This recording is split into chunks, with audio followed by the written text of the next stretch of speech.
Selamat malam Bapak-Bapak yang terkasih dalam Tuhan Yesus Kristus. Malam hari ini kita sama-sama berjumpa di dalam persekutuan PBI secara online. Saya mengucap syukur kepada Tuhan karena ada kesempatan kita bisa berjumpa, karena sudah beberapa lama ini kita tidak pernah bertemu. Tetapi puji Tuhan, kita diberikan kesempatan walaupun secara online di dalam renungan pada malam hari ini. Sebelum kita belajar bersama pada malam hari ini, mari kita berdoa, mohon pimpinan Tuhan terlebih dahulu. Mari kita berdoa. Tuhan, kami mengucap syukur untuk malam hari ini. Tuhan memberi kami kesempatan untuk kami bersekutu bersama Pria Baptis Indonesia pada malam hari ini. Kiranya apa yang kami akan diskusikan, akan pelajari pada malam hari ini menjadi berkat buat setiap kami, Bapak-Bapak, untuk kami hidup bagi keluarga kami, bagi gereja kami, dan teristimewa bagi Tuhan. Dan semua itu kami lakukan untuk kemuliaan nama-Mu. Terima kasih banyak ya Tuhan. Hamba yang menyampaikan firman Tuhan, kami yang mendengar, kami sama-sama diberkati. Di dalam nama Tuhan Yesus, kami berdoa dan mengucap syukur. Amin. Nah, malam hari ini kita akan belajar dari kebenaran firman Tuhan tentang bagaimana cara orang-orang tua di zaman dahulu mendidik anak-anaknya. Tentu kita belajar dari firman Tuhan dan rujukan pada malam hari ini satu tokoh yang akan kita menelisik lebih dalam bagaimana dia mengajar anak-anaknya, yaitu Abraham dan juga Sarah. Kalau kita belajar Alkitab, kita akan melihat cara Abraham dan Sarah membangun hubungan dengan Ishak,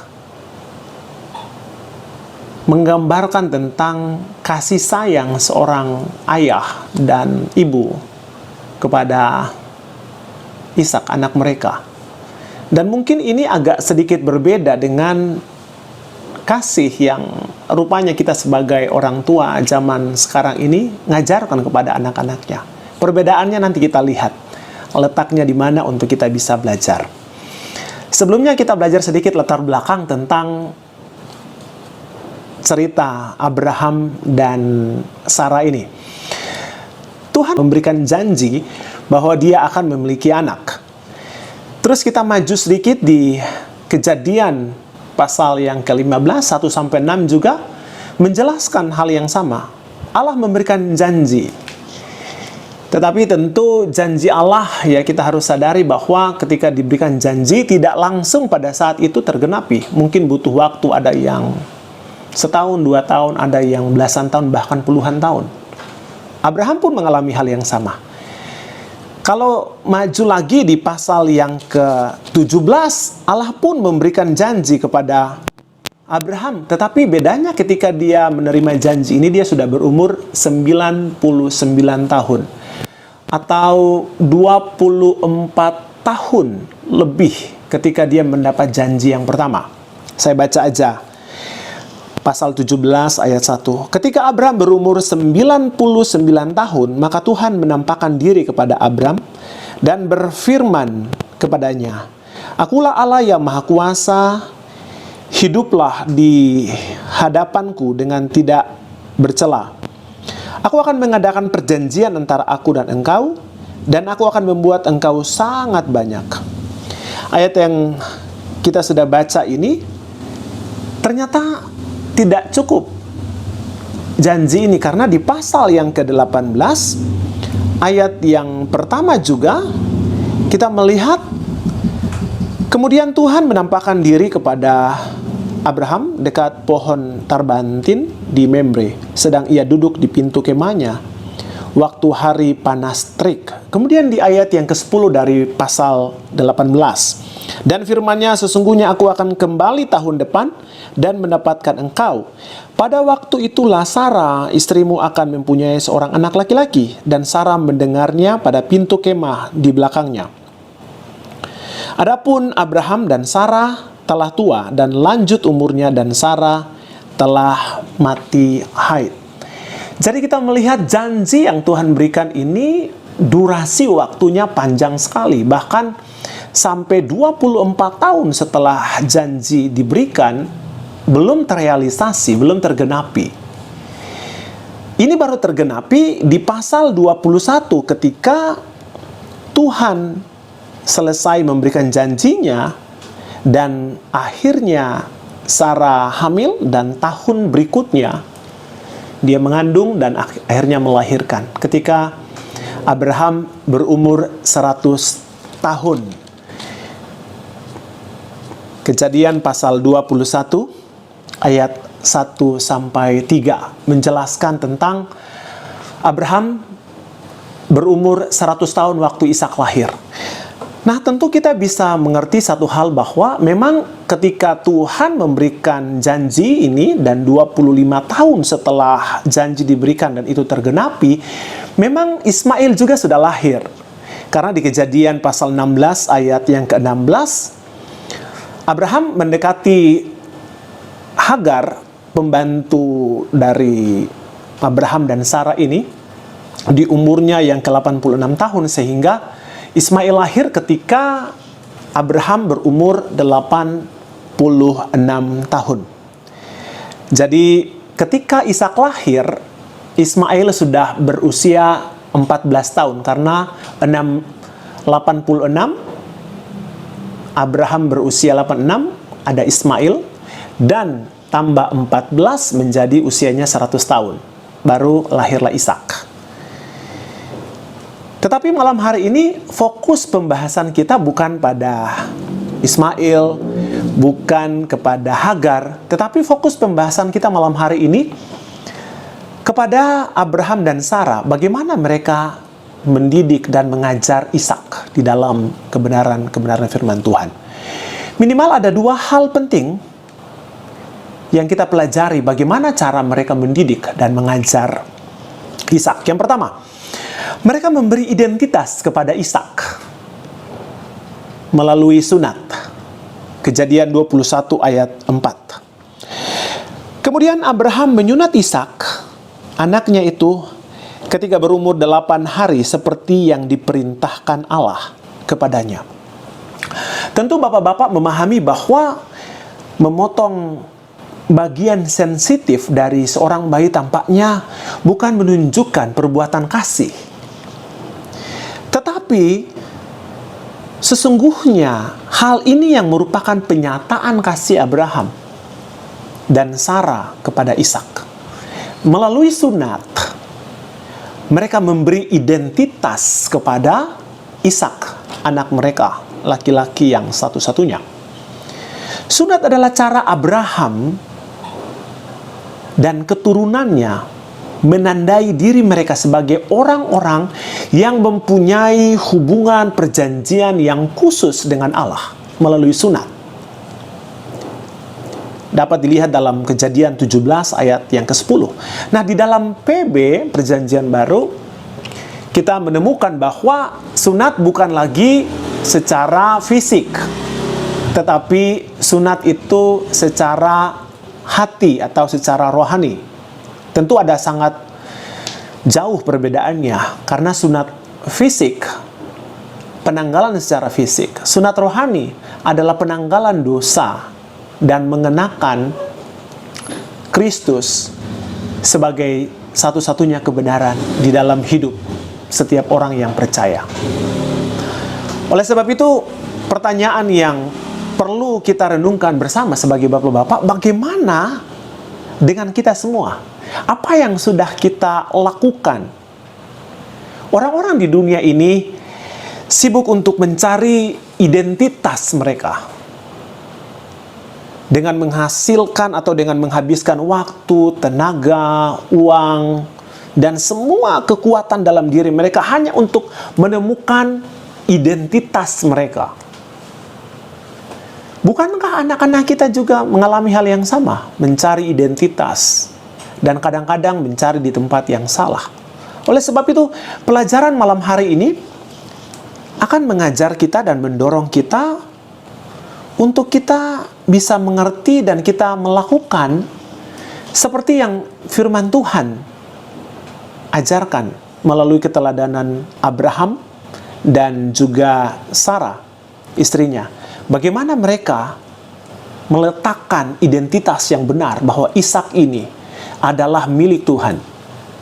Pertanyaannya adalah, apakah bapak-bapak kita semua sudah mengajarkan kepada anak-anak atau meletakkan dasar yang benar kepada anak-anak tentang identitas mereka? Siapa mereka? Siapa Tuhan yang memiliki hidup mereka? Ini penting. Karena itulah dasar yang benar. Pelajaran kedua yang diajarkan oleh Abraham kepada Ishak anaknya adalah memberi teladan iman kepada Ishak. Kalau bapak-bapak dapat melihat peristiwa Gunung Moria dalam Kejadian pasal yang ke-22, bagaimana Tuhan meminta Abraham untuk mempersembahkan Ishak. Kita melihat di sini ada, sebagai manusia biasa, tentu ada pergolakan yang luar biasa karena Tuhan yang memberi anak satu-satunya. Sekarang Tuhan meminta lagi. Apakah cukup hanya dengan Abraham yang bergolak? Bagaimana dengan Ishak? Jangan pikir Ishak tidak mengalami pergolakan. Ketika dia bertanya, "Bapak, kayu sudah siap, api sudah siap, keledai sudah siap, semua barang sudah siap. Bagaimana dengan korbannya?" Lalu Abraham berkata bahwa Tuhan akan menyediakan.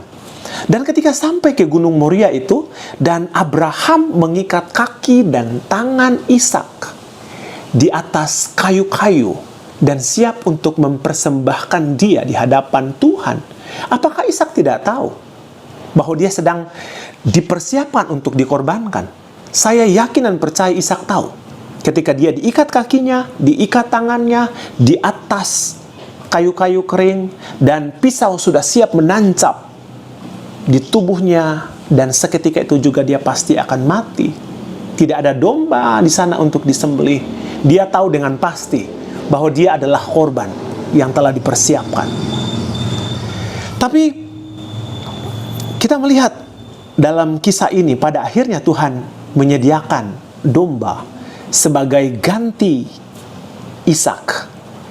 Dan Abraham pada akhirnya mempersembahkan domba itu. Nah, disinilah keteladanan iman Abraham tunjukkan kepada Ishak. Keteladanan iman yang luar biasa. Saya yakin Ishak tidak pernah melupakan peristiwa Gunung Moria. Saya sangat yakin dan percaya bahwa dia tidak pernah bisa melupakan bagaimana pisau terangkat, kakinya terikat, dan detik-detik terakhir ada suara yang mengatakan bahwa jangan bunuh anak itu karena aku telah memperhatikan kesungguhan hatimu. Dan pada akhirnya mereka mengorbankan domba yang ada pada saat itu. Dan Ishak cium dan menikmati panggangan domba itu. Dan ini jadi pengalaman yang luar biasa. Peristiwa Gunung Moria menjadi pengalaman yang luar biasa.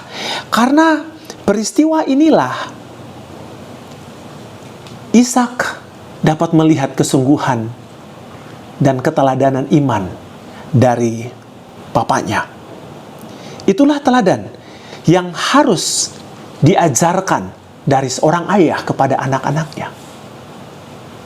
Ishak dapat melihat dengan pasti bahwa Tuhan menjadi prioritas yang paling utama, nomor satu di dalam kehidupan ayahnya. Dan itu dicontohkan, dan Ishak melihat dengan langsung, dan seumur hidupnya dia pasti akan terus mengingat keteladanan iman yang ditunjukkan oleh ayahnya. Pertanyaan buat kita pada malam hari ini, di dalam kondisi yang sulit karena COVID-19 hari-hari ini, sudahkah anak-anak melihat keteladanan iman dari ayahnya ketika menghadapi kesulitan? Apakah anak-anak diajarkan untuk bergantung kepada Tuhan? Pelajaran dari orang tua zaman dulu, yaitu Abraham dan Sarah, mengajarkan kepada kita untuk kita melihat peristiwa Gunung Moria, sehingga iman dari anak-anak kita menjadi kokoh dan mereka juga kuat di dalam Tuhan. Saya berdoa pada malam hari ini, kiranya Tuhan memberikan satu pengertian kepada kita Bapak-Bapak, untuk kita dapat meletakkan dasar yang benar, identitas yang benar di dalam kehidupan anak-anak kita. Bahwa mereka adalah anak-anak kita secara fisik, tetapi sebenarnya mereka adalah kepunyaan Tuhan. Dan kita harus menunjukkan teladan iman di depan mereka seperti yang Abraham lakukan di depan Ishak. Bahwa Tuhan satu-satunya Tuhan. Prioritas yang paling utama Tuhan, bukan yang lain. Dan biarlah ini dilihat oleh anak-anak. Bahkan di dalam kondisi yang sulit pun Abraham bisa melewati.